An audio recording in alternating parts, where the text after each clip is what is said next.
इस बीच अब बड़े बड़े आईपीओ में रिटेल निवेशकों की हिस्सेदारी पहले से कम हो सकती है।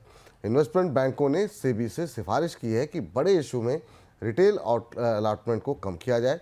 इनका मानना है कि रिटेल निवेशक लंबे समय तक टिकते नहीं हैं और इससे आईपीओ की परफॉर्मेंस पर असर पड़ता है।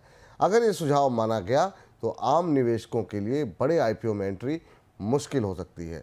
सर, सेबी से इन्वेस्टमेंट बैंकों ने आखिर में ये मांग क्यों की है और रिटेल निवेशकों पर इसका किस तरीके का असर आप देख रहे हैं? ये भी बेहद अनोखी खबर है। हाँ, एक तरफ सेबी की जिम्मेदारी है, चर्चा बाजार में इस बात की होती है कि रिटेल निवेशकों की हिस्सेदारी कंपनियों के आईपीओ में बढ़ाई जाए, कम करने के बजाय। और यहाँ मर्चेंट बैंकर्स बाकायदा लिखित रूप से सेबी से ये मांग कर रहे हैं कि अगर कोई कंपनी आईपीओ लेकर आ रही है और उसमें रिटेल निवेशकों को 10% हिस्सा मिलता तो उसको घटाकर 7 या 8% कर दिया जाए। ये और ऐसा इसलिए किया गया, इसकी दो बड़ी वजह है कि बड़े आईपीओ आने वाले हैं, जैसे टाटा कैपिटल का, एलजी का, बहुत सारे बड़े आईपीओ लिस्ट हैं। अब बाजार में आएंगे कि नहीं आएंगे, हालांकि मार्च का महीना बहुत खराब गया आईपीओ की दृष्टि से। विपुल जी, कोई आईपीओ मार्च के महीने में नहीं दिखा आमतौर पर। लेकिन मर्चेंट बैंकर्स को इस बात का डर है कि इन बड़ी कंपनियों के आईपीओ को सब्सक्राइब करना मुश्किल हो जाएगा रिटेल इन्वेस्टर्स के लिए। तो एक तो बाजार में गिरावट है, निवेशकों को नुकसान हुआ है। दूसरी चीज, बड़े आईपीओ में प्रीमियम्स भी हाई होते हैं। ऐसी स्थिति में